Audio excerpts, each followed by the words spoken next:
दिल्ली सल्तनत और बहमनी साम्राज्य की समाप्ति के बाद इस चैप्टर में एक छोटा सा पार्ट और है, वो यहाँ की सामाजिक और आर्थिक स्थिति के बारे में, दिल्ली सल्तनत के बारे में। तो आज हम दिल्ली सल्तनत की सामाजिक और आर्थिक स्थिति के बारे में बात करेंगे। देखिए, अगर मैं बात करूं दिल्ली सल्तनत की सामाजिक स्थिति की,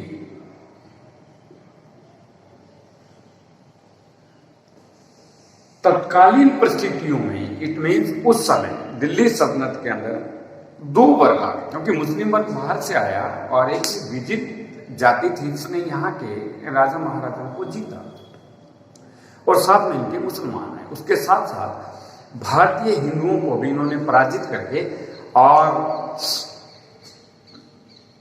उनको मुस्लिम धर्म में कन्वर्ट किया। पर पर्टिकुलर जो समाज के दो पार्ट हो गए, एक मुस्लिम समाज हो गया और एक हिंदू समाज हो गया। अगर हम सामाजिक स्थिति की बात करें तो उन दोनों ही समाजों की बात करेंगे। दोनों के समाजों में मुस्लिम समाज और हिंदू समाज के अंदर किस तरह की परिस्थितियां थी, कैसे उनका लिविंग लाइफस्टाइल था, इन सब पे हम लोग बात करेंगे। देखिए, हम बात करते हैं मुस्लिम समाज।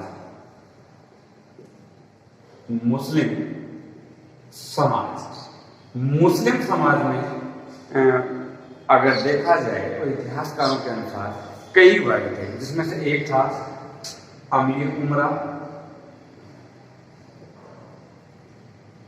एक थे इसमें उलेमा, सरकारी कर्मचारी, गुलाम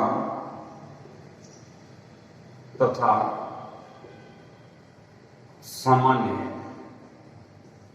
मुस्लिम।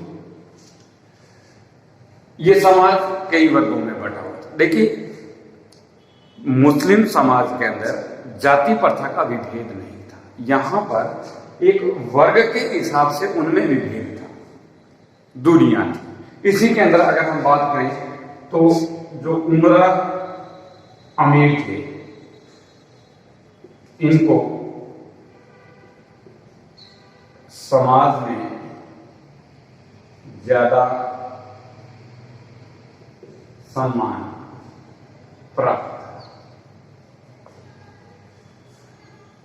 क्योंकि ये जो उस वक्त की शासन व्यवस्था थी, जो हम कह सकते हैं जो राजतंत्र था, उसके अंदर ऊंची पोस्टों पर बैठने वाले अधिकारी थे, मिनिस्टर्स थे, एक तरह के मंत्री थे। इनके यहाँ सबसे बड़ी बात थी कि काम करने के लिए दास दासियां होती थी, महिलाओं की सेवा के लिए उनके हरम में हिजड़े होते थे। पैसे की इनके पास कोई कमी नहीं थी, इनका लिविंग स्टैंडर्ड बहुत हाई था और एक बहुत ऊंचे पोस्ट पर बैठते थे, इसीलिए इनको समाज में बहुत ज्यादा सम्मान प्राप्त था। दूसरा आता है उलेमा वर्ग। उलेमा वर्ग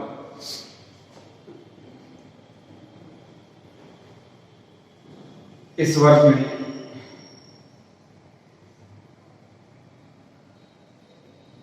धर्माचार्य,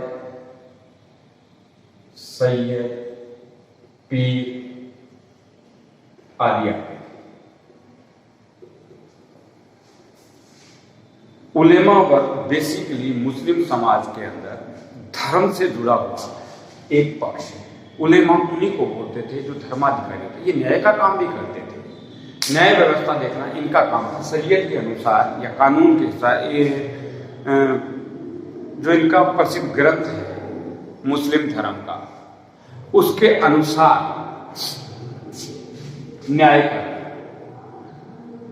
धर्म की व्याख्या करना, धर्म को ज्यादा से ज्यादा फैलाना, ये सारा इन लोगों का काम। और शरीयत की दृष्टि से देखा जाए, देखिए इस्लामी समाज में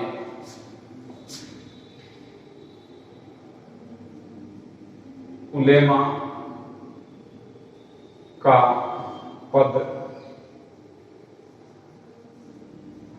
शरीयत की दृष्टि से सबसे ऊंचा। शरीयत मीन्स धर्म, कुरान जिसको हम बोलते हैं, उसके अनुसार इनका पद सबसे ऊंचा। रही बात सरकारी कर्मचारियों की, ये भारतीय मुसलमान भी थे और इनके साथ रहे मुसलमान भी थे। ये सरकारी कर्मचारी थे, समाज में इनका सम्मान ठीक था, मगर एक वो स्थिति नहीं थी जो एक होनी चाहिए। और इसी के साथ साथ अगर हम देखा जाए तो मुस्लिम अमीर की जिंदगी में जो मुस्लिम अमीरों की जिंदगी में दो पक्ष थे, जैसा कि हमें इतिहास से पता चलता है। एक का नाम है रज़्म और दूसरे का है बज़्म। अब क्या है रज़्म और बज़्म? देखिए, रज़्म जो है ये युद्ध से स्थिति क्लियर करता है, बज़्म है ये आमोद प्रमोद से रिलेटेड। इट मीन्स मुस्लिम समाज में एक मुस्लिम की जिंदगी के दो ही पार्ट। रज़्म यानी कि या तो वो तलवारों की खनकें सुने, युद्ध क्षेत्र में रहे, अगर वहां नहीं है तो फिर उसकी जिंदगी का दूसरा पार्ट था बज़्म। संगीत को सुनना, डांस को देखना, आमोद प्रमोद करना, घर पे पड़े रहना, मजे लेना।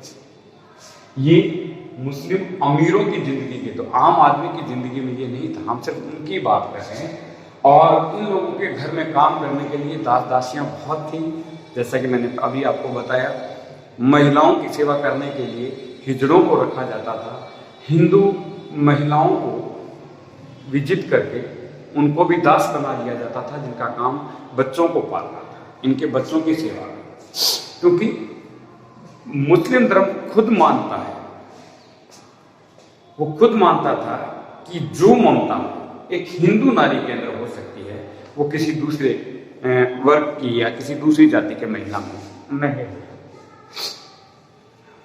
ये मुस्लिम समाज की जो उस वक्त की तत्कालीन स्थिति थी, जिस पर हम लोग बात कर रहे थे।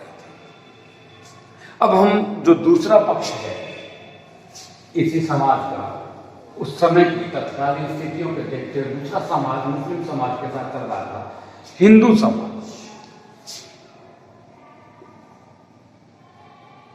हिंदू समाज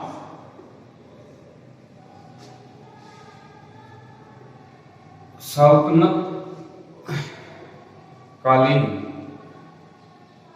समय में भारत की जनसंख्या में लगभग 95%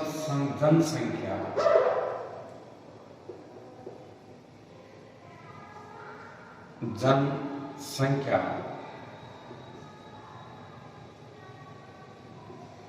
हिंदुओं की थी। बहुत कोशिश की मगर ये ज्यादा कन्वर्ट नहीं कर पाए।